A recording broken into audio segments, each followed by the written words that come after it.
On est bon. Mais bon. Alors, je prends la page.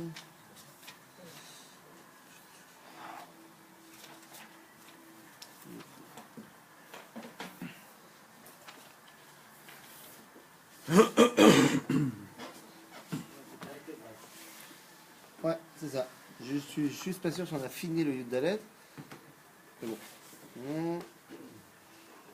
C'est Tov, Erev Tov. Erev Tov, Mvorach.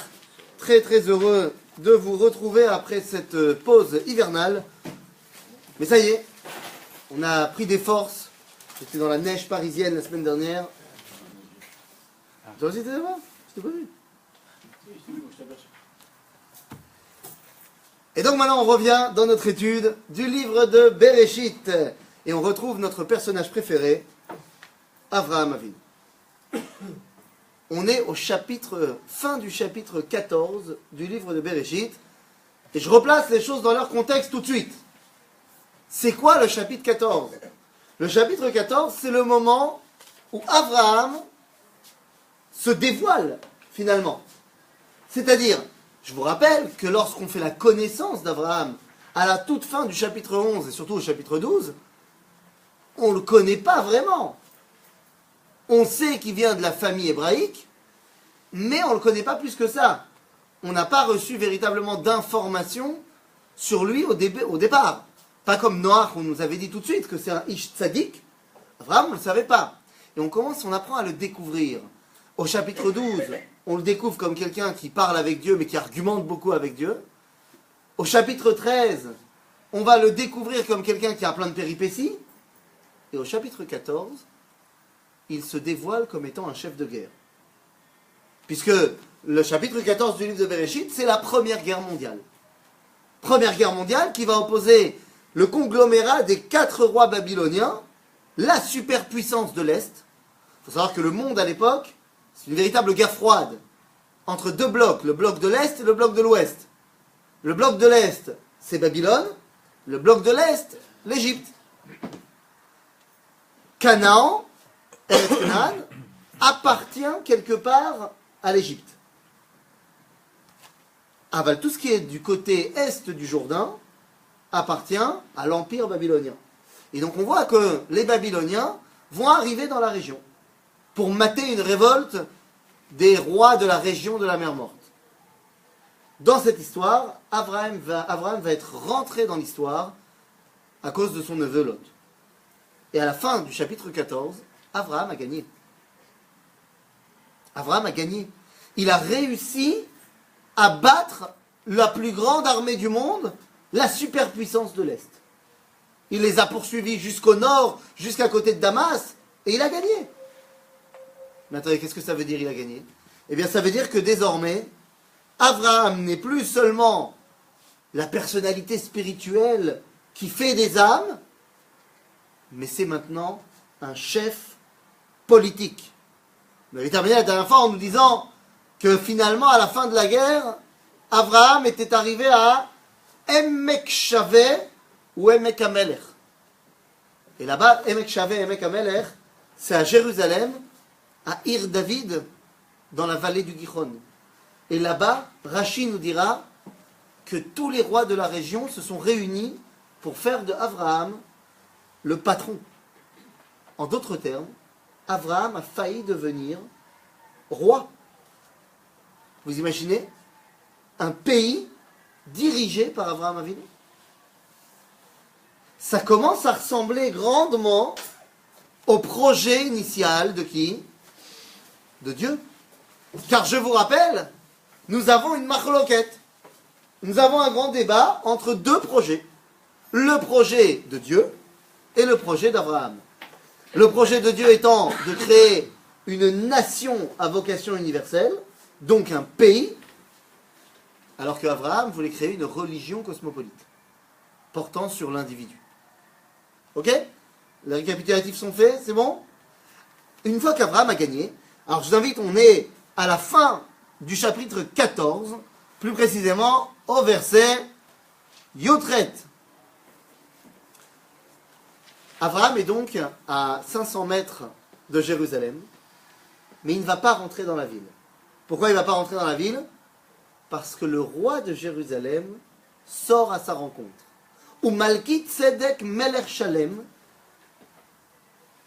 ומלכי צדק מלך שלם הוציא לחם ויין והוא כהן לאל עליון ויברכהו ויאמר ברוך אברהם לאל עליון קונה שמיים וארץ. C'est qui ce Malki Tzedek? C'est vrai, Rashi va le voir comme étant Shem ben Noach. Bon, même si c'est pas Shem, mais qu'il s'agit de son descendant, qu'est-ce que ça nous apprend? Malki Tzedek est Kohen l'El Elyon. C'est-à-dire que lui aussi, il sert le Dieu unique. Lui aussi est monothéiste. En d'autres termes, nous avons quelqu'un qui vient clamer auprès d'Abraham, t'es pas le seul monothéiste, et surtout t'es pas le premier. En d'autres termes, j'étais là avant toi. Donc t'es gentil, je te donne du pain et du vin, mais tu ne rentres pas à Jérusalem. Et Abraham ne rentre pas à Jérusalem. Et qui est au-dessus et qui est en dessous, si je puis dire? Eh bien, que va faire Malki Tzedek? Il va bénir Abraham. Iné. ויברכהו ויאמר ברוך אברהם לאל עליון קונה שמיים וארץ וברוך אל עליון אשר מיגן צרך בידיך וייתן לו מעשר מכל. Si Malki Tzedek bénit Abraham, qui est au-dessus de qui? Malki Tzedek. וייתן לו מעשר מכל. מי נתן למי? C'est בדיוק העניין. D'après le texte, il semblerait que Malki Tzedek donne à Abraham, quoique non. Parce que dans le sujet du texte, on parle de El Elyon Kolazman. Ou Baruch El Elyon, Asher Migen Tzarcha Beyadecha. Vayiten lo, Vayiten Avraham, Le El Elyon, Maaser Mikol. De qui on parle? Asher Migen Tzarcha Beyadecha. Nous avons toujours Malki Tzedek qui parle à Avraham. Donc après, Vayiten lo, c'est comme ça que Chazal le voit. Vayiten lo, Avraham a donné à Dieu Maaser Mikol, en remerciement à la guerre qu'il a gagnée. Sauf que juste après, puisque Avraham est maintenant le patron, il y a un mec qui a été sauvé par Avraham, qu'on connaît bien, qui revient à la charge.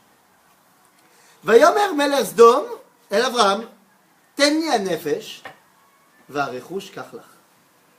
En d'autres termes, Melech Sdom, qui était la base de tous les problèmes, avec tout ce qu'on a appris sur Sdom, vient nous dire tout ce que tu as gagné pendant la guerre. C'est-à-dire, avala nefesh sheli. Maintenant, ça sonne pas juste. À la limite, si on se place dans un référentiel national, ça peut sonner juste. Dans le sens, si les gens sont des Sdomim, au niveau national, c'est logique qu'ils reviennent chez le roi de Sdom. Mais rappelez-vous qu'il parle à Abraham, et Abraham, il n'a pas encore accepté le projet national. Et donc, Abraham, tout son boulot, c'était de libérer qui? Les âmes individuelles. Donc, vous comprenez quelle est la réponse d'Abraham lorsqu'il dit Tenli nefesh varechush kachlach, vayomer Abraham, el melech Sdom, arimoti yadi el Hashem el elyon kohen shamayim va'aretz, im michut ve'al tzchochnal, ve'im ekach mikol asher lach, לא תאמר ולא תאמר, אני השארתי את אברהם. בלעדיי, רק אשר אכלו הנערים, וחלק האנשים אשר אכלו איתי, הנר, אשכול וממרא, הם ייקחו חלקם. Moi, je veux rien de toi. Je veux rien de toi. Attendez, qu'est-ce qu'il a fait alors de tous ces nefashot? Il les a gardés, tu dis? On ne les voit pas après avec Abraham. Il ne les a pas gardés. D'ailleurs, je te rappelle que dans la paracha suivante, il va y avoir la fameuse histoire où Dieu va détruire Sdom. C'est-à-dire que les Sdomim sont retournés à Sdom. C'est pas possible qu'en un mois, la ville se soit reconstruite avec des nouveaux personnages. Donc les gens sont retournés à Sdom. Ça veut dire qu'Abraham ne les a pas gardés. Peut-être que ça nous aide, comment déjà maintenant, on le redira plus tard, mais ça nous aide à comprendre pourquoi tout d'un coup Abraham va prier pour eux. Pourquoi ils se sont tellement concernés par l'avenir des gens de Sdom. Parce que c'est quelque part de sa faute. S'il les avait gardés, s'il les avait un petit peu calmés, s'il les avait avrahamisés, seraient peut-être pas tombés là où ils sont tombés. Mais ça, on verra dans la paracha de Vaïra. La guerre est terminée. Abraham a gagné. Mais Abraham, ça veut dire que maintenant, c'est une superstar. Quand je guide des groupes à Ir David, et que je présente le début de ma hadracha à Ir David, je leur dis, voilà, qui était le premier hébreu à être passé par Jérusalem. Au final, je veux arriver à Abraham. Et là, je leur dis, là, je fais spoiler pour tous les groupes que j'ai pas encore eu et que je vais guider à Ir David, je leur dis, voilà, j'ai réussi à avoir 3 photos exclusives d'Abraham. Ce sont les photos officielles. Et je leur montre la première photo. C'est une photo qui ressemble grandement à un bonhomme connu sous le nom de Aladdin. Ah oui, Abraham c'était d'abord et avant tout un nomade, un bédouin. Donc il était certainement habillé à la mode d'Aladin. D'un autre côté, je leur montre une deuxième photo. La photo d'un homme qui ressemble grandement à Gandalf le Blanc. Ah oui, Abraham c'est un sage. J'imagine, d'ailleurs, quand je fais le test, c'est quoi, je vais vous faire le test. Je vais prendre quelqu'un de complètement au hasard. D'accord? Ah, comme tu as baissé la tête, c'est tout. Il fallait pas baisser la tête. Si je te demandais comme ça, de tenir dans la main la photo d'Abraham, il n'y a que toi qui la vois. Comment tu nous décrirais ce que tu vois? Il ressemble à quoi? Charlton Heston, dans les 10 commandements. Ça c'est Moïse. Ouais, mais c'est même. Ah, tu sais c'est le même acteur, ils ont pris le même. Mais à quel moment? Quand il est descendu de la montagne ou au début du film? Ouais, quand il est berger comme ça. Quand il est berger comme ça. C'est-à-dire, Un bâton. beau gosse, une barbe grisonnante. Non, je sais pas, très... C'est un mouton, quoi. Il sent le mouton. Je t'ai pas demandé, je savais pas que dans ta photo il y avait déjà... c'est une photo 7D, mais... Il ressemble à quoi? Un vieux, un jeune? Un vieux. Un vieux. Sûr. Ok. Grisonnant ou déjà blanc? Pratiquement déjà. Pratiquement déjà blanc. Je sais pas, au niveau corpulence, il a abusé sur le couscous? Il est bien portant. Il est bien important, ça veut dire c'est un Tunisien quoi, ça veut dire... Oui. Ouais? Non, c'est Besséder, marocain ça marche aussi. Ok. Et il est habillé comment? En bédouin. En bédouin. Donc une grande tunique comme ça, ouais. Teinture. Quelle couleur plus ou moins? On est dans quel ton? Gris beige. Gris beige comme ça? Sale, quoi. Sale. Ah bah, propre. Ouais, dans le désert, quoi. Ok, ça va pas. Il a l'air gentil? Ouais. Ouais. Genre tu le regardes, t'es content. C'est un papy sympa quoi. Ça veut dire que en gros, tu m'arrêtes si je me trompe, mais en changeant un tout petit peu la palette de couleurs sur ton ordinateur, tu viens de me décrire le Père Noël. Oui, ou le père Fouras, ouais. Ou le... Ah bah non, c'est pas vrai, le Père Fouras il est pas sympa, il a pas l'air sympa quand tu le regardes. Grave. Père Noël. Ou le Grand Schtroumpf. Pareil. D'accord. Alors que d'après le texte du chapitre 14, je leur montre la 3e photo. Un mec qui ressemble grandement à Rambo. Parce que finalement, Abraham, c'est un guerrier. C'est le mec qui vient de battre les plus grandes armées du monde.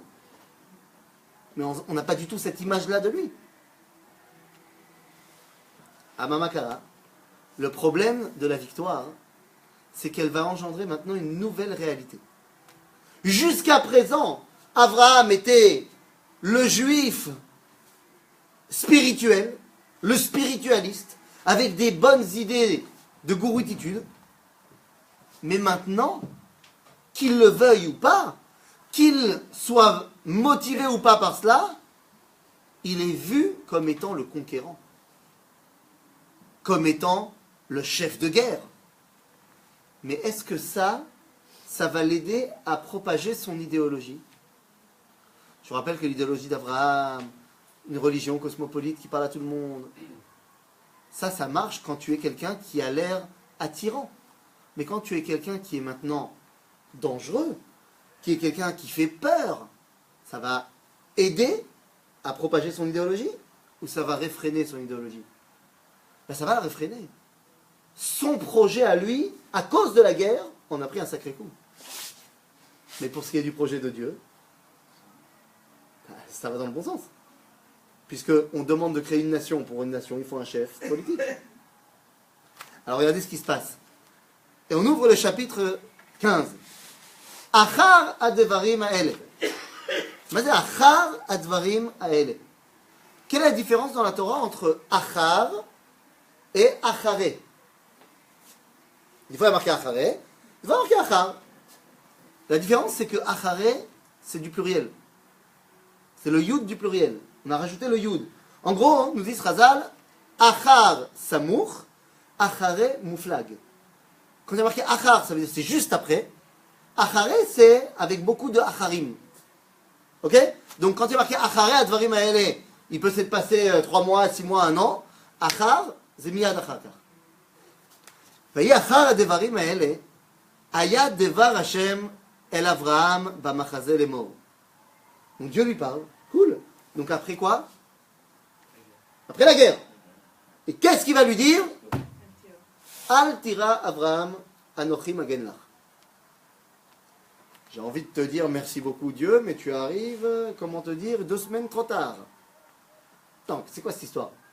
Mazé, Al tira achav. N'aie pas peur. Et toi d'Araba, j'ai gagné, ça y est. Donc quoi, Dieu est en retard? Ou on n'a pas compris de quoi Abraham avait peur? De quoi Abraham a peur? Si Dieu a besoin de lui dire n'aie pas peur, c'est qu'il a peur. Mais de quoi il a peur? Alors, Zéo, nos sages vont donner 3 explications. De quoi Abraham a-t-il peur? La première explication, une explication purement militaire technique.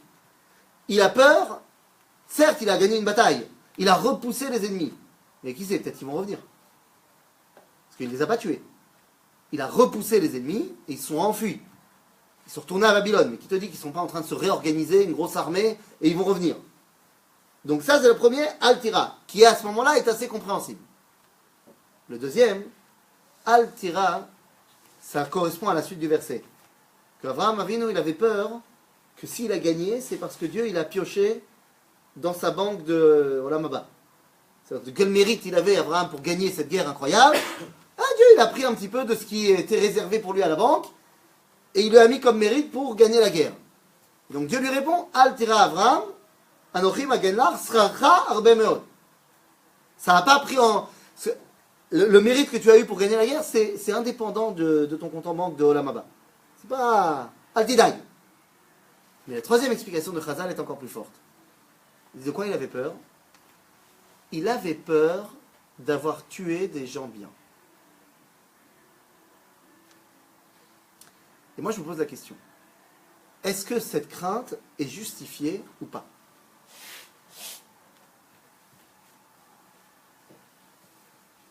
Abraham a fait la guerre. Est-ce qu'il a raison de se poser Bichlal la question? Mais peut-être il y a des gens bien. Donc il n'a pas raison, tu dis. Et pourquoi il se la pose alors cette question?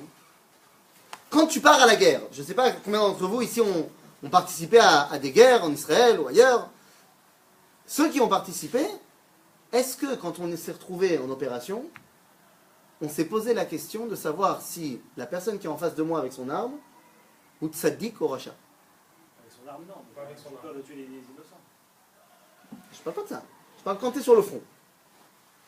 Tu es sur le front, et il y a quelqu'un qui est en face de toi qui représente un danger. Est-ce qu'à ce moment-là, tu t'es posé la question, Aïm ou tzaddik ou rachat? Pourquoi non? Parce qu'à la guerre, la question n'est pas de savoir s'il est tzaddik ou rachat. C'est pas parce qu'il est tzaddik ou rachat que tu lui fais la guerre. C'est parce qu'il est un ennemi. Oui, mais ça, vous comprenez que c'est un argument klali. C'est un argument qui fait fi de l'identité individuelle parce que ce qui est en jeu, c'est la notion collective. En d'autres termes, la nation. Ce qui est complètement différent de, par exemple, une bagarre de rue. Il y a une bagarre de rue. Il y a 5 mecs qui se sont mis autour de toi et qui ont voulu te faire la misère. Seulement toi, il se trouve que le Krav Maga, ça te connaît, donc tu les as éclatés. Maintenant, il y en avait un 6e, mais qui n'a pas pris part. Il est venu avec eux, mais il n'a pas pris part à la bagarre. Est-ce qu'une fois que tu t'es éclaté les 5, tu vas aussi éclater le 6e? Non. Non. Il m'a rien fait.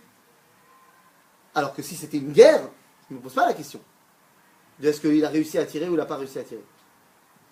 En d'autres termes, toute la question est de savoir est-ce que tu te vois comme étant une identité individuelle ou est-ce que tu es une identité collective?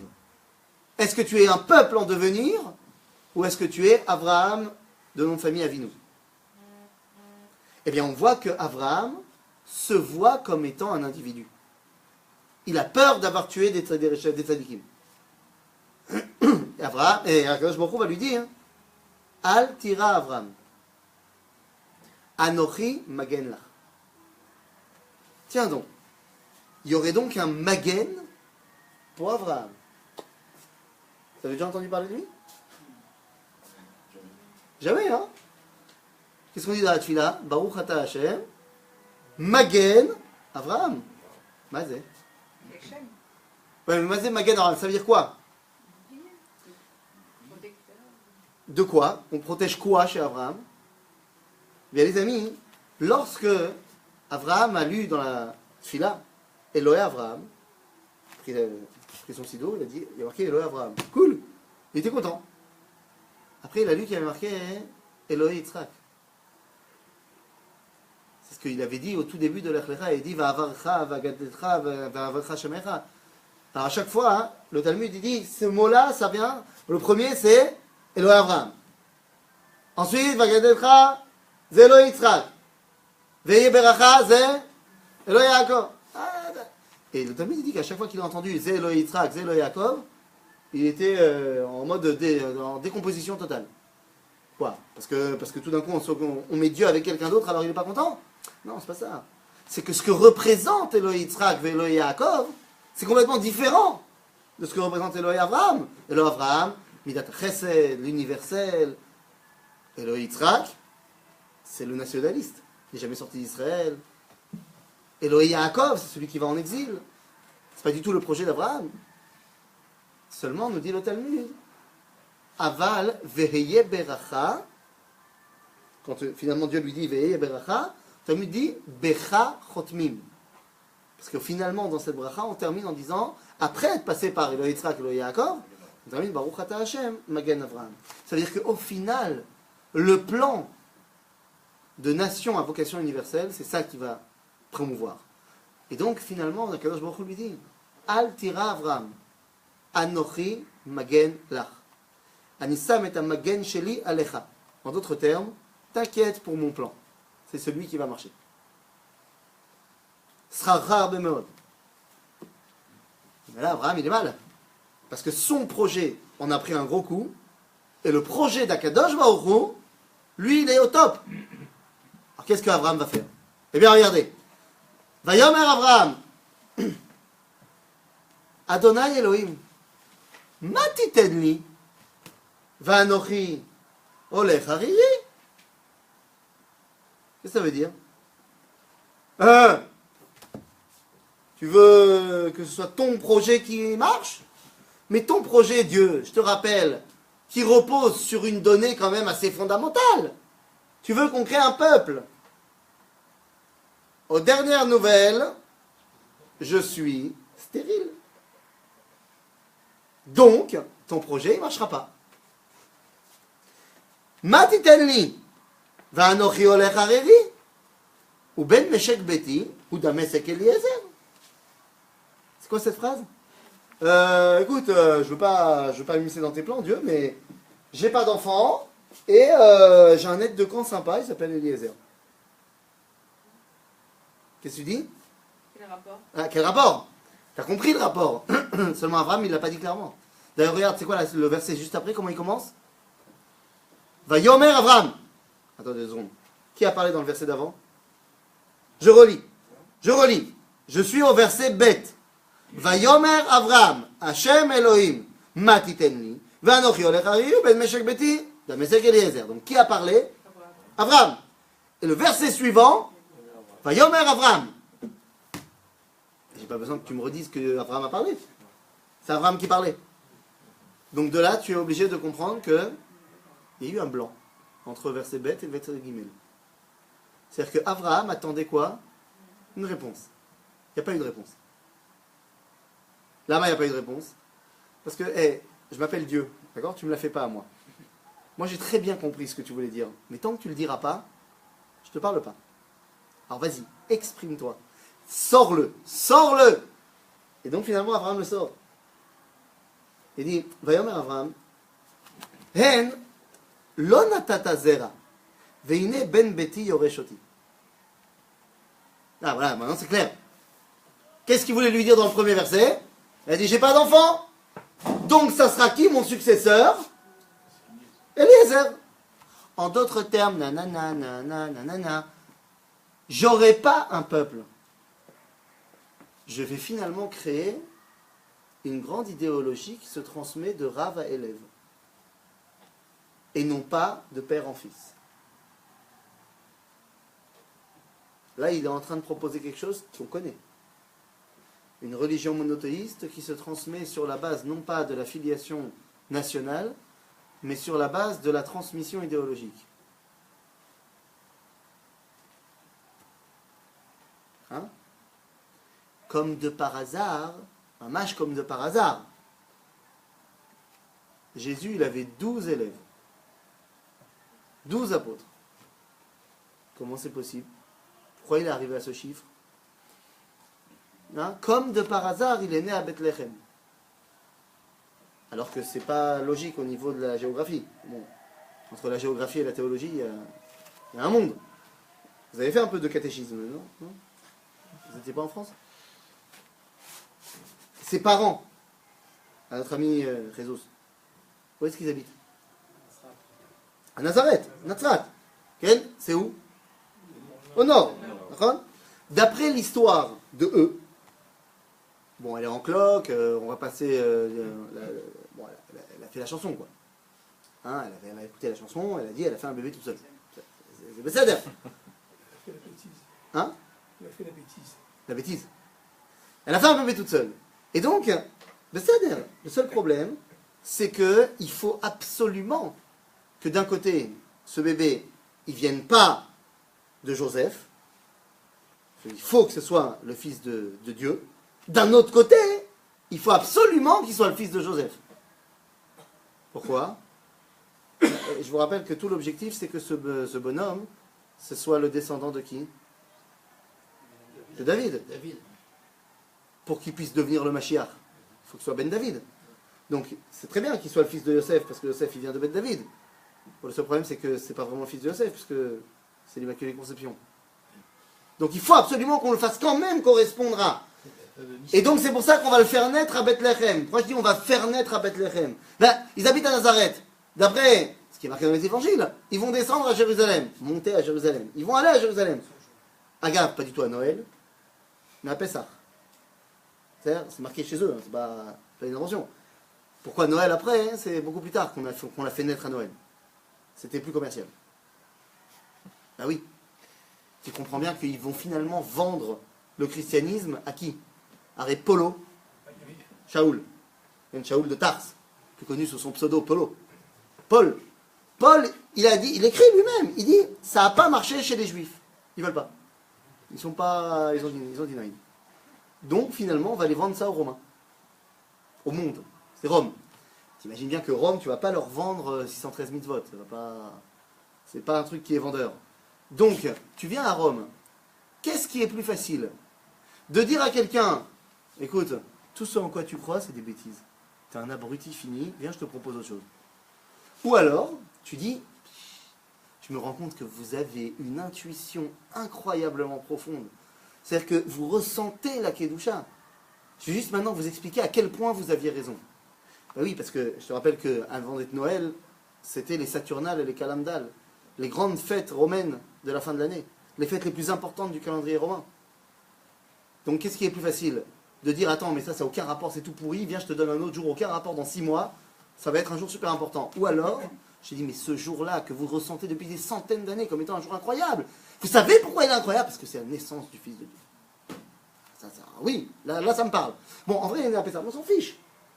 D'après le texte, ils partent de Nazareth et ils veulent arriver à Jérusalem. Et au milieu du chemin, elle en peut plus, boum, étable, boum, les rois et mages.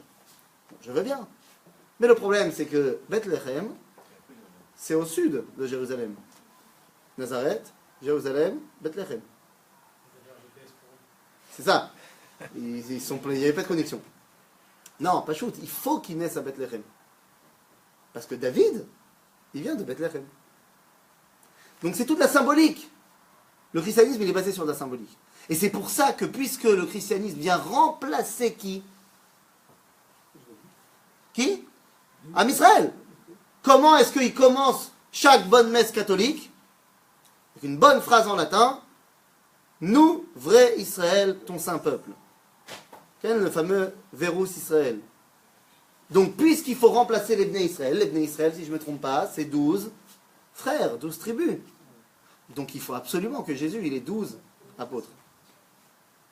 Et entre parenthèses, il faut absolument que le seul qui soit le traître, ce soit le seul qui garde un nom à connotation, à consonance juive.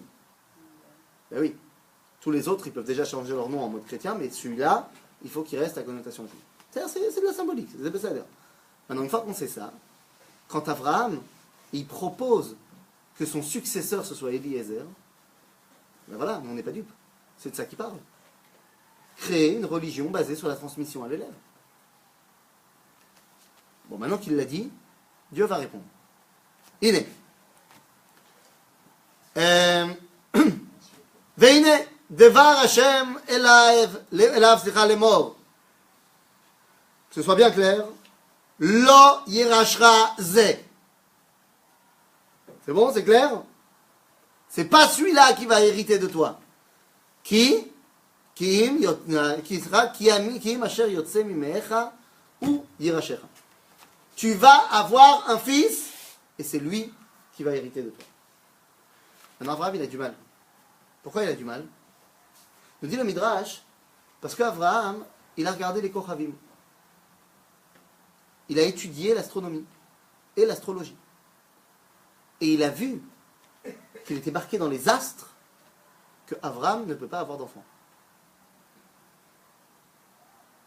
C'est-à-dire qu'il a compris qu'au niveau naturel, il ne peut pas avoir d'enfant. C'est quoi l'astrologie? Au-delà de Madame Soleil. C'est prendre plein de données qui sont les données du cosmos par rapport à toi et en tirer des conclusions. C'est-à-dire te replacer dans un référentiel totalement naturel. Bah, Abraham te dit, au niveau naturel, je ne peux pas avoir d'enfant. Et j'ai essayé. Kadosh Baruch Hu vient et dit la chose suivante. Vayetse oto achutza. איפה זה? איפה הוא הוציא אותו? ויוציא אותו החוצה. Il l'a sorti dehors. Rashi va donner plusieurs explications. Il dit, une première explication, le fit pshuto shel mikra, il l'a sorti de sa tente. Seulement, pourquoi il ne s'arrête pas là, Rashi? Pourquoi il a besoin de te ramener une autre explication? Il dit, davar acher, otzi oto michalal haolam. Il l'a sorti du monde. Et il a dit, c'est à quel? תסתכל על מה? נו, מה כתוב? ויוצא אותו החוצה, ויאמר הבט נא השמיימה וספור הכוכבים. C'est ça qu'on parle, des כוכבים. וספור הכוכבים, אם תוכל לספור אותם, ויאמר לו, כה יהיה זרעך. Donc il lui dit quoi? Il dit faire quoi? De compter les étoiles du ciel. C'est faisable ou c'est pas faisable? Non, c'est pas faisable. On a fait une chanson avant dans les Zelda. C'est quoi? C'est pas sous. Ah ouais, il dit que c'est faisable? Non, je sais pas. Ça, non. Une bonne chanson. C'est faisable ou pas? Même aujourd'hui, avec nos télescopes, on ne peut pas compter les étoiles du ciel. Vadaï qui ne peut pas compter. Il lui dit, Im tuchal isporotam. Ça veut dire quoi? C'est-à-dire, essaye, tu verras. On ne peut pas. Velachen, koye zaracha. De là, tu comprends qu'il ne s'agit absolument pas de dire qu'on va être nombreux comme les étoiles du ciel. C'est pas du tout ça, le Inyan. Et là, le Inyan, c'est de la même façon que tu ne peux pas comptabiliser les Bnei Israël. Les étoiles, c'est Raken. Ah, c'est pareil pour les Bnei Israël. Koye zaracha. Ils seront comme les étoiles du ciel, pas un truc que tu comptes. Alors quoi? C'est quoi les étoiles? C'est-à-dire, c'est des choses qui font... Viens, on est pas shoot, on n'est pas des physiciens. La prédestination. Non, pas shoot, c'est quoi les... Pour moi, mon fils de 7 ans, j'ai dit, c'est quoi une étoile? Ça fait de la lumière. Ça fait de la lumière. C'est pas shoot. Ça, il y a l'explication de Pumba, tu vois. Ils sont des espèces de bulles de gaz qui brûlent à des millions de kilomètres de nous. Mais ça, c'est parce que lui, il a déjà une connaissance physique très évoluée. Alors, c'est ça. Parce que l'explication de Timon, il n'a pas accepté. Il dit c'est des lucioles qui sont accrochés sur ces espèces de trucs marron, noir, bleu marine. Ça, c'est pas, il n'a pas kiffé. Alors, c'est sûr que l'explication de dire que ce sont les rois du passé qui nous contemplent, c'est classe. C'est classe. Mais il a juste dit, c'est un truc qui fait de la lumière, quoi. Ça veut dire, Zema Shekhashouv. Et c'est ce qui est vrai. Les lumières, les étoiles, c'est ce qui fait de la lumière. Donc, c'est quoi la vocation du peuple juif? De faire de la lumière. Achav, d'un autre côté, il l'a sorti à Chutza Mina Olam. Bon, évidemment qu'on ne parle pas ici d'une sortie physique. Hein. Je vous rappelle que tout ça, ça se passe Efo. Bamachazé, il est mort. Le début de l'histoire, c'est Vayad Var Hashem, Bamachazé, il est mort.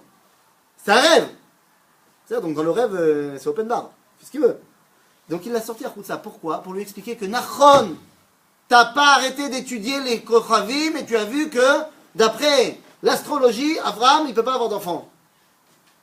Alors, le petit c'est misé. Je suis un petit peu au-dessus de tout ça, moi, Dieu.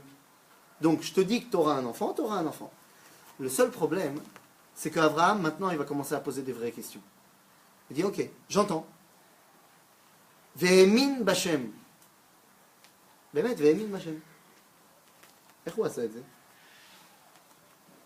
Il a la émouna, Abraham. C'est quoi la émouna? C'est la première fois qu'on rencontre le terme l'Amin. C'est quand même important. C'est quoi la définition de la émouna? Est-ce que quelqu'un a une définition à me proposer? C'est un terme qui est quand même récurrent hein, dans le judaïsme.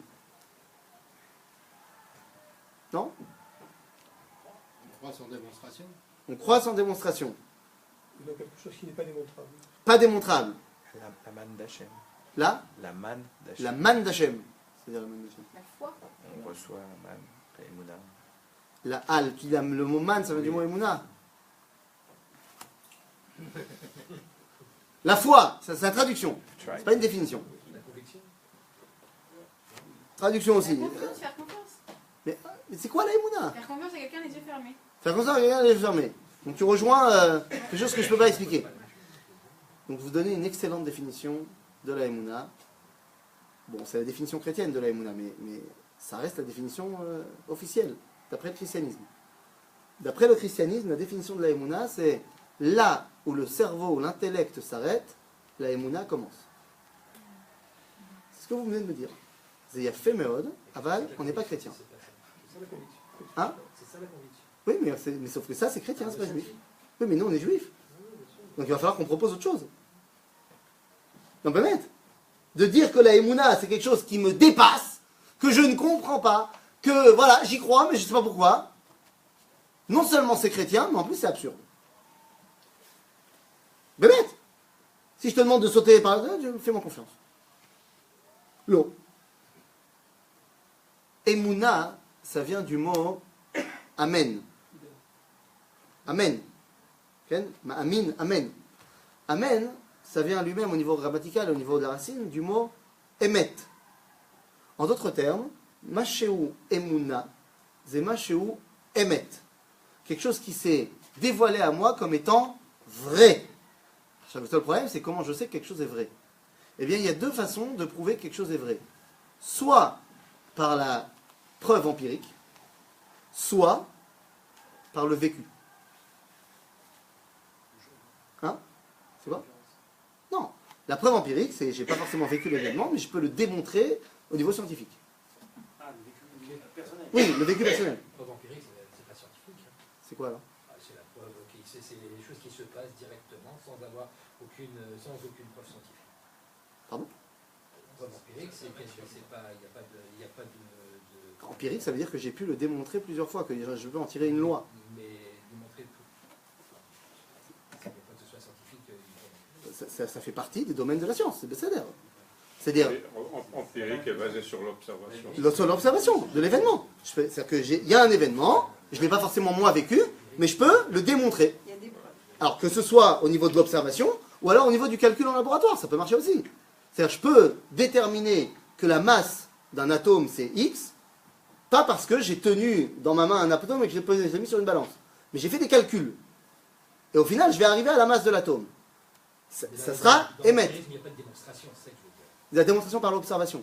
Par l'observation. Mais ça, Voilà, donc soit la démonstration en laboratoire, soit la démonstration par observation. Genre, il y a eu 10 000 fois le même événement, ben, je peux dire que dans un état donné, eh ben, ça se passera comme ça. Ok. Ou alors, il y a tout simplement le vécu. C'est-à-dire que si moi j'ai vécu un événement, j'ai pas besoin qu'il se répète 10 000 fois pour savoir qu'il s'est passé. Je l'ai vécu. D'accord? Donc, c'est pareil pour la Emouna. C'est-à-dire, la Emouna Bakadosh Baruch Hu, je peux soit la démontrer philosophiquement parlant, si j'y arrive, mais il y a une autre façon. Si Dieu m'a parlé, ben je sais qu'il m'a parlé. Ok? Et donc, pourquoi Vaemin Bachem? Ben, c'est pas très compliqué pour Abraham de la Amin Bachem. Il lui a parlé. Mais Dieu lui a parlé. D'accord? Mamash lo. Parce que jusqu'à présent, qui a parlé à Abraham? Elohim. Quoi? Ah, tu dis parce qu'il a marqué Vayomer Hashem el Avraham lech lecha. Nachon. Tu as raison.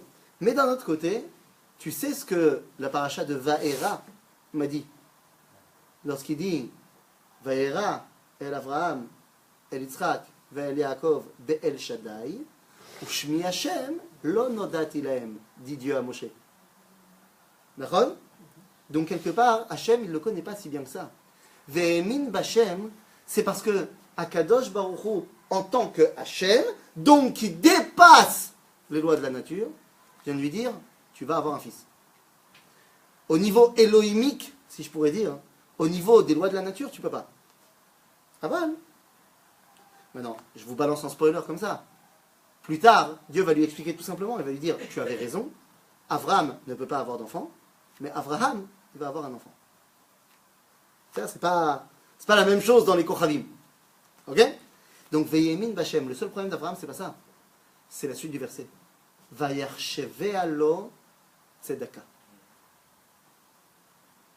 Abraham a pris cette promesse de Dieu pour une tzedaka. Mazet tzedaka batanach. Est-ce que c'est tzedek, donc il a trouvé que c'était juste, ou il a trouvé que c'était chesed, tzedaka? Mazet tzedaka batanach. Ben, c'est Machloket, Rashi et Ramban. Pour Rashi, c'est tzedek. Pour Ramban, c'est tzedaka. Et Abraham, le problème, c'est qu'il est ballotté entre les deux. Qui a raison? Rashi ou Ramban? Vayarcheve alo tzedaka. C'est-à-dire, je mérite ce qui m'arrive? Est-ce que je mérite ce qui m'arrive? De quel droit je vais hériter de cette terre d'Israël? Akadosh Baruch Hu va lui faire un shiur. Va lui expliquer pourquoi c'est oui mérite, c'est oui tzodek que Abraham hérite non seulement de la terre d'Israël, mais d'un enfant. Regardez ce qu'il lui dit.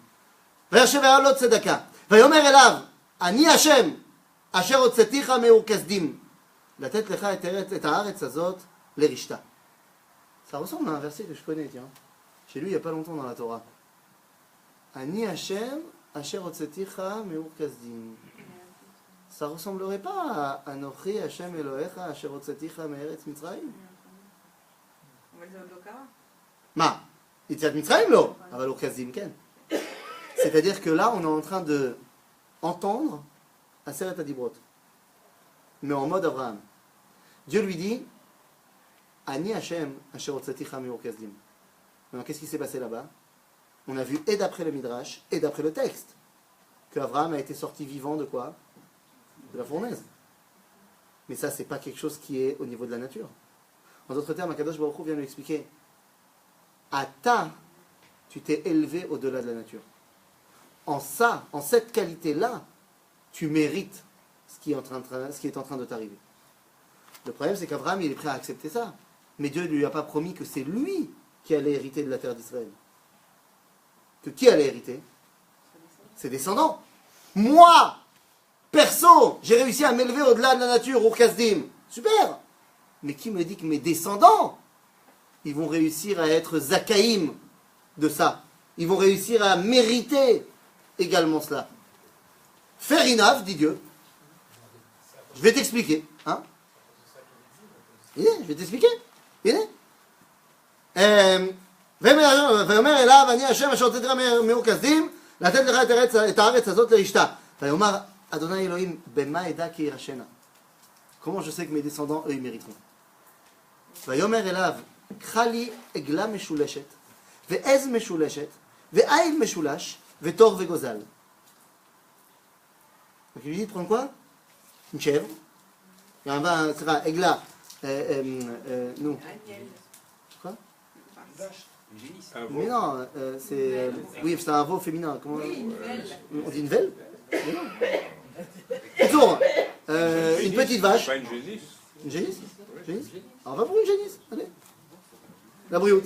Je suis avec vous. Ouais. Il y a Marc Loquette. Génisse ou pas génisse? Génisse? On va sur génisse? Je demande au 50-50. On pouvait prendre la génisse. Génisse? Yalla, allez, génisse, va pour génisse. Donc une génisse. Aïl, qu'est-ce qu'il dit? Alors, Egla Meshuleshet. C'est vrai, je me suis perdu. C'est ça. Donc, Egla Meshuleshet. Ve Ez Meshulash. Meshuleshet, c'est quoi Ez? Chèvre. Là, pour le coup, c'est bon. Et ensuite, Aïl Meshulash. Un bélier. Et ensuite, Vetor Vegozal. C'est quoi mes choux là? Il y en a trois. Trois. Trois. Chaloche. Meshuleshet. Non, j'ai. Maintenant, pourquoi il prend tous ces animaux-là? Alors les Midrashim s'éclatent. Les Midrashim s'éclatent. Ils te disent que c'est qui le Egla, Ez, Aïl, Tor Vegozal. Ils disent c'est pas compliqué, c'est les différentes Malchouyot qui vont asservir le peuple juif. Et il y a des Midrashim qui se contredisent dans qui est qui.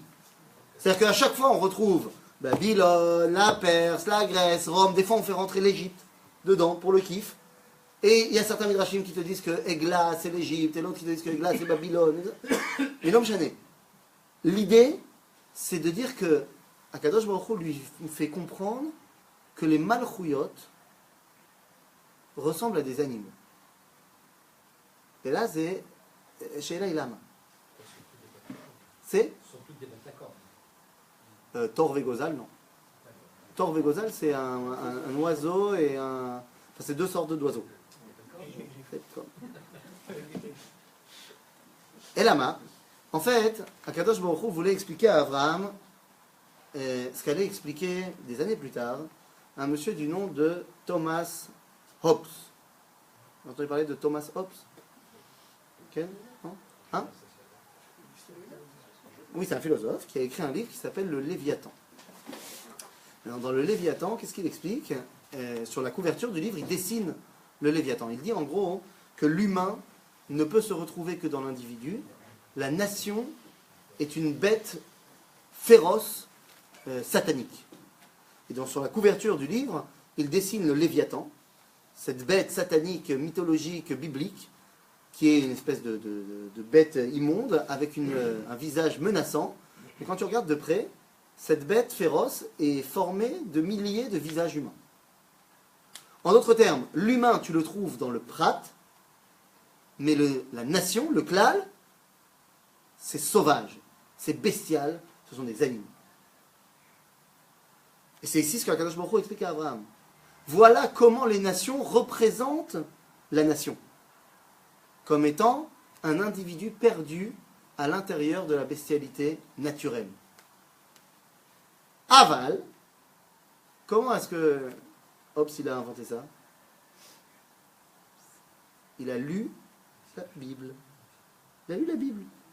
Et il a vu dans le livre de Daniel que les Malchouyot étaient également représentés par des animaux. D'accord? Que Babylone c'était un lion, que la Perse c'était un ours, que la Grèce c'était un léopard, et que Rome c'était une bête fantasmagorique. Hein? Non, pas tous. Pas tous. Et les tribus ne sont pas le peuple juif. Parce que dans la même névoie Tachayot mi Daniel, à la fin on voit le peuple juif, qui a lui une partsouf d'homme.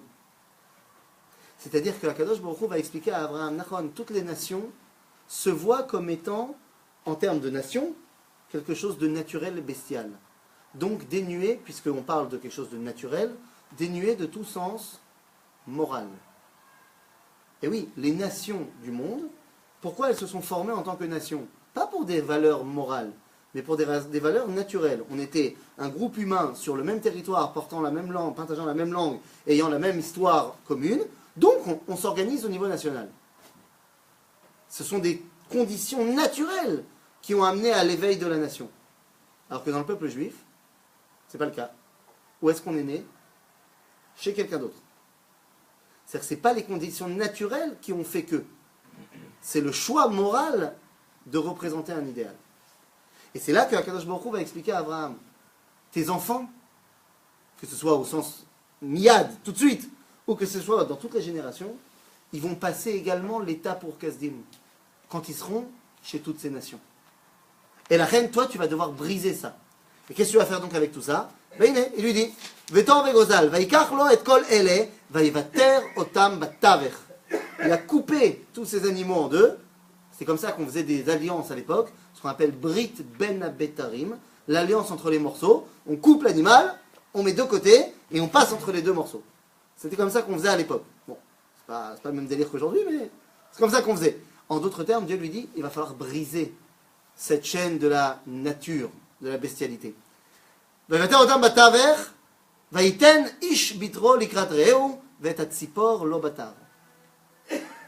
qu'il y a quand même quelque chose à garder intact chez les nations. Et alors qu'est-ce qu'il va faire? Vayered ha'ait al hapegarim, vayashev otam Avram, vayi hashemesh lavo, vetardema nafla al Avram, veine ema chashecha gedola nofelet alav.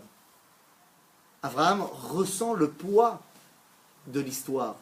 Chazal vont nous dire là-dedans que Mazé, ve'eima chashecha gedola nofelet, ben là encore, on va dire c'est Babylone, la Perse, la Grèce et Rome. Pour finalement arriver à quoi? Ben il est.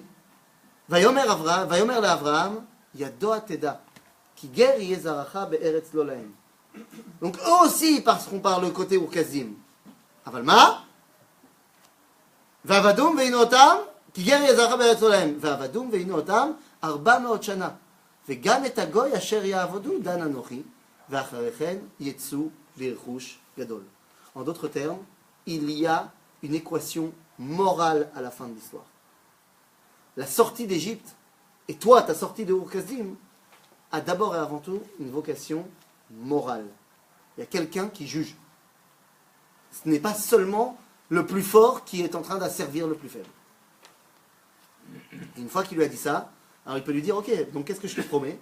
Il est. Ve'ata, tavo el avotecha beshalom, tikaver beseva tova, ve'dor revi yashuvu ena, ki lo shalem avon ha'emori adena. Pour l'instant, je ne peux pas te donner la terre d'Israël. Parce que pour l'instant, au niveau moral, Ha'emori, il ne mérite pas d'être chassé encore. Mais ça va venir.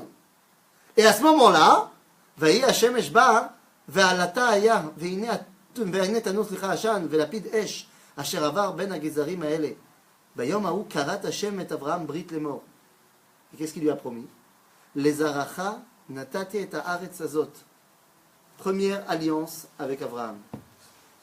Jusqu'à présent, il lui avait promis quoi? Une descendance. Maintenant, cette descendance, elle va se poser quelque part. Comment s'appelle ce quelque part? Dans la Torah, pour l'instant, elle s'appelle Haaretz Azot. Et c'est quoi cette Haaretz Azot? Maman?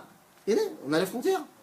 Minar Mitzrayim ad הנהר הגדול, נהר פרת, את הקני ואת הקניזי ואת הקדמוני ואת החיבי ואת הפריזי ואת הרפאים ואת האמורי ואת הכנעני ואת הגירשי ואת היבוסי.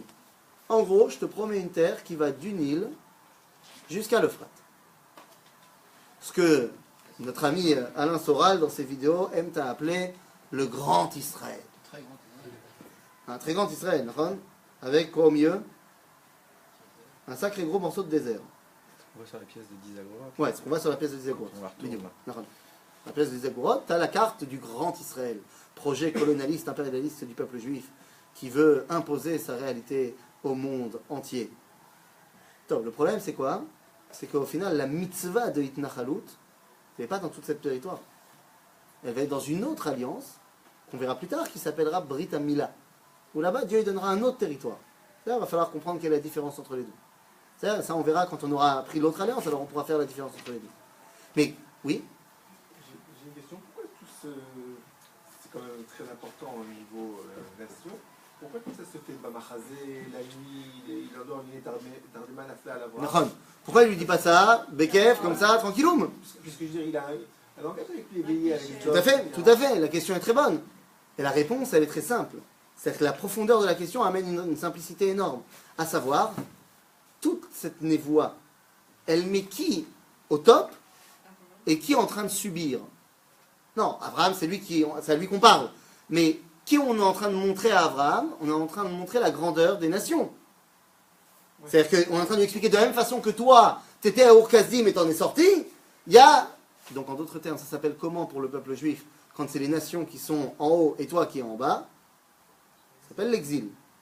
Et dans la tradition d'Israël, l'exil, c'est la nuit.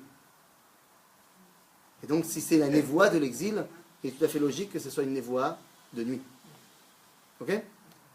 Mais la promesse est une promesse énorme.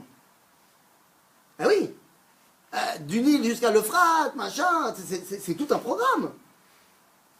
Et donc cette promesse qui est, j'allais dire presque démesurée, cette promesse qui est énorme, elle va rencontrer un choc, une brisure, je sais pas comment on dit, le mec qui fait son rêve et à un moment donné, il tombe du lit pour se réveiller. C'est genre le choc total avec le verset qui suit. Tu vois la grandeur de la promesse, et tu arrives à quoi? Vesarai eshet Avram lo yaldalo. C'est-à-dire tout ça pour finalement arriver au fait que, bah oui, mais il n'y a pas d'enfant. Comprenez la chute? Plus dure sera la chute. Il va falloir donc maintenant régler le problème de la stérilité d'Abraham. Pour commencer à réaliser le projet de Dieu. Pourquoi de Sarah? Pour l'instant d'Abraham. Pour l'instant, la promesse, elle n'a pas été faite à Sarah. Non, mais la stérilité, il faut bien qu'il ait quelqu'un. Donc, il faudrait... Abraham, pour l'instant, on ne sait pas que lui, il peut avoir un enfant. Pour l'instant, Abraham, il est marié avec Sarah, ils n'ont pas d'enfant. Non, mais le passage qui commence en disant Sarah va Ah, avoir un enfant. et maintenant, on va t'expliquer Mais pourquoi que il les rend le problème, il vient... Hein? Pourquoi il les rend stériles pour les faire prier? Ah, pourquoi il les rend stériles? Quel intérêt là? D'abord, tu prends comme axiome de base qu'il les rend stériles. Oui. Qui t'a dit? Et où quoi l'école? Ah, ça vient. Mais peut-être c'est pas Hashmato. C'est chouette. Je sais pas, je pose la question. Imagine, tu as quelqu'un qui veut avoir des enfants. Un couple, il veut avoir des enfants, et Aval, ils pratiquent très fortement ensemble l'abstinence. Ils veulent beaucoup avoir des enfants. C'est pas fondamentalement Hashmato. Quelqu'un veut avoir des enfants, et il pratique les relations conjugales, mais elle prend la pilule. C'est pas forcément non plus Hashmato. En d'autres termes, il est très possible que jusqu'à présent, Abraham et Sarah veulent certainement des enfants, mais ils ne font pas ce qu'il faut pour l'avoir. Je ne sais pas encore. Je n'ai pas encore lu. Je ne peux pas encore savoir. Mais une chose est sûre. Ils font pas ce qu'il faut ensemble. Hein? Ils font pas ce qu'il faut ensemble. Enfin, oui, ils font pas ce qu'ils font ensemble. Quand il est avec. Pour l'instant, il est avec personne d'autre. Une seule fois. Pour l'instant, il est avec personne d'autre. Si, parce qu'après, Pour l'instant, il est avec personne d'autre. on voit que bon, ça c'est dans le passage d'après. Que... Ah, j'ai dit pour l'instant, il est avec personne d'autre. Oui, non. 2 secondes. Non, mais si Sarah Quand on lui dit propose Dieu m'a empêché. Attends, je sais pas. Pour l'instant, Ça veut il a... dire qu'elle fait tout ce qui est nécessaire. Pour l'instant, il est avec personne d'autre. On est d'accord? Oui, ça d'accord. J'ai encore rien lu. Non, J'ai je juste parle- lu je parle pas de ça. Vesara eshet Avram lo yaldalo. C'est déjà bien avant, on te dit qu'il ne peut pas avoir d'enfant. Ah bon? Mais oui, il lui dit tu me donnes pas d'enfant, pas de. Non, C'est on Abraham. dit juste j'ai pas d'enfant. Oui, bon, parce qu'on a compris qu'il n'avait pas d'enfant. Dans la paracha de Noach, à la fin de la paracha de Noach, on avait dit Vesara akara en la valade. Maintenant, le problème, il est le suivant. Là, dans le demi-verset que j'ai lu, il y a marqué Vesarai eshet Avram lo yaldalo. Traduction littérale. Et Sarah, la femme d'Avraham, ne lui a pas donné d'enfant. Maintenant, je vais juste enlever un mot au verset, au demi-verset. Vous allez me dire si ça change la compréhension. Vesarai eshet Avram lo yalda. Et Sarai, la femme d'Avraham, n'a pas enfanté. Avec lui. C'est barour qu'elle lui a pas donné d'enfant à lui. Et C'est quelqu'un sa d'autre. femme à lui. On lui a dit eshet Avram en plus. Non, mais ça veut dire, si on m'avait pas marqué l'eau, j'aurais pu penser qu'elle n'a pas enfanté à quelqu'un d'autre. Non, c'est sa femme. Donc ça veut dire que le lot ne vient pas m'expliquer qu'elle n'a pas enfanté à lui. C'est barour qu'elle n'a pas enfanté à lui. D'accord? Alors à qui? Oh, C'est pas la... Non, c'est à lui qu'elle est mariée avec lui. C'est pas la question. C'est-à-dire que le mot lo vient expliquer autre chose. Sarai, Eshet Avram, lo yalda, biglalo. Sarai, Eshet Avram n'a pas donné d'enfant, hein? Lo, à cause de lui, de l'eau. Et qu'est-ce que ça veut dire à cause de lui? Qu'est-ce qu'il a fait de mal?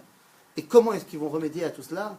Eh bien les amis, à ces questions-là, on va devoir répondre la semaine prochaine. C'est ça que vous voyez. Question. Ouais. Est-ce qu'on pose des questions à la fin? Fait. Très bien, les questions à la fin. David. C'est beau. Trop bien. Quand tu dis que le mot Emouna, Ouais, c'est Emet. voilà, donc il y a deux manières de Soit. comprendre. Soit c'est scientifique, empirique. Voilà. Soit le vécu. Soit c'est le vécu. Ça veut dire qu'aujourd'hui, en tout cas après les autres personnes, le mot qu'on utilise nous Emouna, c'est le mot chrétien. Non, j'espère que non. Personne n'a vécu, à ce que je sache. Personne n'a vécu. Enfin, peut-être que quelqu'un, mais je sais pas. Que je connais, Mais on se connaît bien, toi et moi. Non, ni toi ni moi, a priori. Et scientifique, empirique. On l'a pas vu non plus, quoi. Non, on l'a pas vu. Dieu ne nous a pas parlé, certes. Mais je pense, oui, qu'on peut avoir une démonstration et empirique de l'observation et scientifique au niveau philosophique du dévoilement. Oui. C'est de la Mouna, non? Oui, oui. La Mouna, il y a un empirique là-dedans, c'est un ressenti. Je suis pas d'accord. Rien prouvé à personne. Mais je ne suis pas d'accord.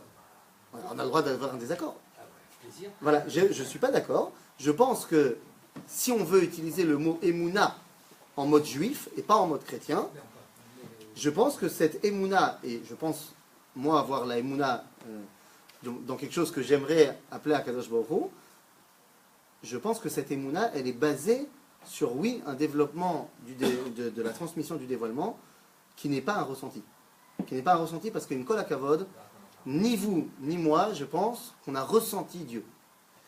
Il est très possible que vous et moi, on se soit retrouvés dans des situations incroyables, des fois de solitude, des fois de situations naturelles.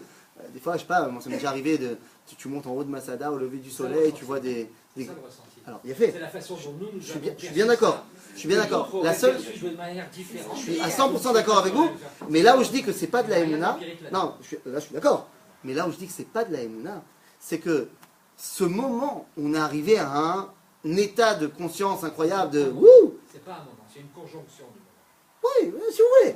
Non, je suis d'accord avec vous. Ce que Mais vous avez parlé ce dont vous avez parlé d'empirisme, oui. qui était comment dire, Une observation. Des observations accidentelles répétées, Mhm. parce que c'est ça Oui, l'empirisme. oui, tout à fait. D'accord. Ça se passe aussi pour la Emouna. Oui, mais C'est-à-dire que encore une c'est pas fois, uniquement un événement c'est pas ça qui qui, vient c'est pas ça c'est qui une va faire succession que. d'événements qui seraient. Oui, mais ça, je soutiens Mordicus que je pense que c'est pas du tout la Emouna. Pourquoi? Parce que je vais donner un exemple parmi toutes ces conjonctions d'événements.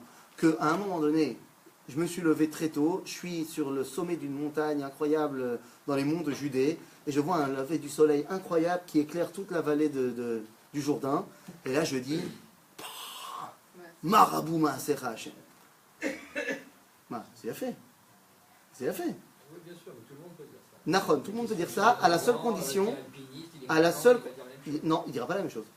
Il dira pas Marabout Maaser Hashem, il dira autre chose. Il dira c'est beau. Il y a fait. C'est-à-dire que l'événement en lui-même ne peut être mis en relation avec Dieu que parce que on m'a enseigné depuis le plus jeune âge que celui qui a créé tout ça, c'est Dieu. Mais c'est pas la rencontre avec l'événement qui me fait découvrir Dieu. Parce que plein de gens... En tout cas, Abraham, et en ce qui le concerne, on lui a rien enseigné. Hein. Abraham, il a vécu... Abraham, Dieu lui a parlé. Et qu'est-ce qu'on a dit il y a 2-3 semaines, je ne sais plus quel cours on a dit qu'Abraham, effectivement, il est arrivé à une recherche, et il n'a pas trouvé. Non. Non.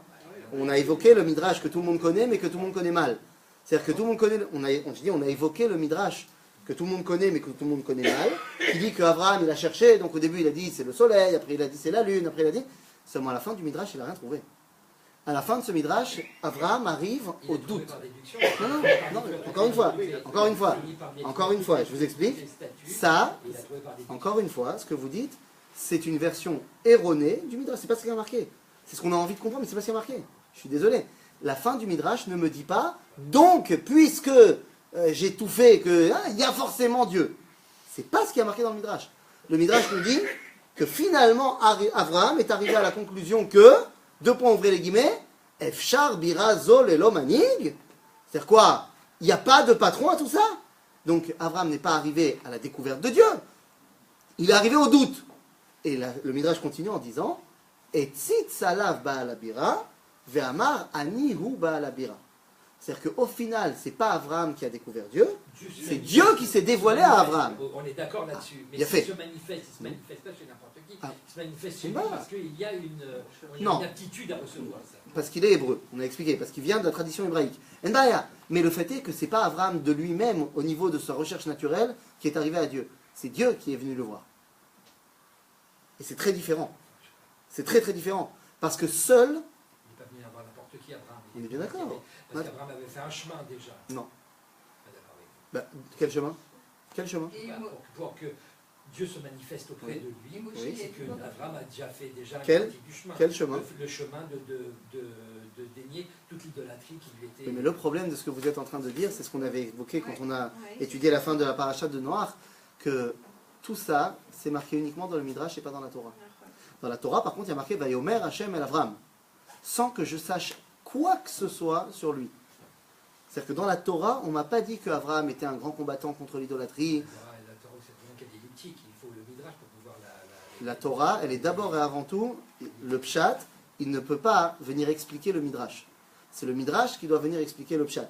C'est-à-dire que d'abord, je dois essayer de comprendre ce qui a marqué dans la Torah. Qu'est-ce que le message d'Akadosh Baruch Hu veut me dire à moi sans que j'ai lu le Midrash? Une fois que j'ai lu le Midrash, eh bien, je peux faire un copier-coller et expliquer tout le puzzle. Mais je dois d'abord comprendre qu'est-ce que ça veut me dire sans. Arrête, le Midrash, il s'est passé quelque part. Donc, pourquoi est-ce que Akadosh Baruch Hu, lorsqu'il dicte à Moshe, il n'a pas décidé de dicter 2 lignes en plus et de me dire le Midrash dans la Torah? Il aurait pu, mais il a choisi de ne pas le faire. On avait expliqué pourquoi. Pour que tu ne viennes pas penser que le dévoilement à Abraham se fait parce qu'Abraham est un tzaddik. Mais le dévoilement à Abraham se fait parce qu'Abraham est le descendant de Ever. Et que Ever, donc le fondateur de la dynastie hébraïque, était prophète. Que donc c'est l'identité personnelle de Abraham qui le lie à Akadosh Baruch Hu, pas par ses actes. Ses actes vont faire que renforcer cette identité-là. C'est pas évident, c'est pas mal. Abraham c'était quelqu'un d'extraordinaire, il n'y a pas de problème. Mais c'est pas parce qu'il a fait des choses qu'il est Abraham. Il est Abraham parce qu'il est Abraham. En d'autres termes, c'est pas parce qu'on fait la Torah et les mitzvot qu'on est lié à la tradition d'Israël. On est lié au peuple juif. Je suis juif pas parce que je mets une kippa. Je suis juif parce que c'est mon identité. Même si je ne fais rien de ce qui est marqué dans la Torah. Pourquoi? Parce que le choix qu'Akadosh Baruch Hu fait de se dévoiler à Abraham ou de s'attacher au peuple d'Israël, c'est pas un choix qui est premièrement lié aux actes du peuple juif, mais c'est un choix qui est fait par rapport à l'identité profonde de ce peuple juif. Après, les actions vont dévoiler encore plus ce lien, bien sûr. Mais d'abord, c'est parce qu'il y a une relation identitaire. Et donc, lorsque Dieu se dévoile à Abraham, alors là, Abraham, il n'a plus de question de Emouna, puisque Dieu s'est dévoilé à lui. Donc, il a reçu le vécu. Dieu lui a parlé. Donc, il sait que Dieu parle. Donc, il sait qu'il y a Dieu. Moi, à qui Dieu n'a pas parlé, je ne peux pas, pour l'instant, j'espère que demain, Bezrat Hashem Lamelo, mais tant que Dieu ne m'a pas parlé, ou tant que je n'ai pas été témoin d'un dévoilement sans écran de Dieu, version de la mer Rouge ou autre, alors pour l'instant, il ne me reste plus que le raisonnement, soit empirique, soit philosophique, pour essayer d'expliquer la Emouna. Et c'est ce qu'on avait fait quand on avait fait le cours sur la Parashat Yitro il y a 3 ans. On avait expliqué que, d'après le Kuzari, que les bases de la Emouna, c'est le dévoilement à 600 000.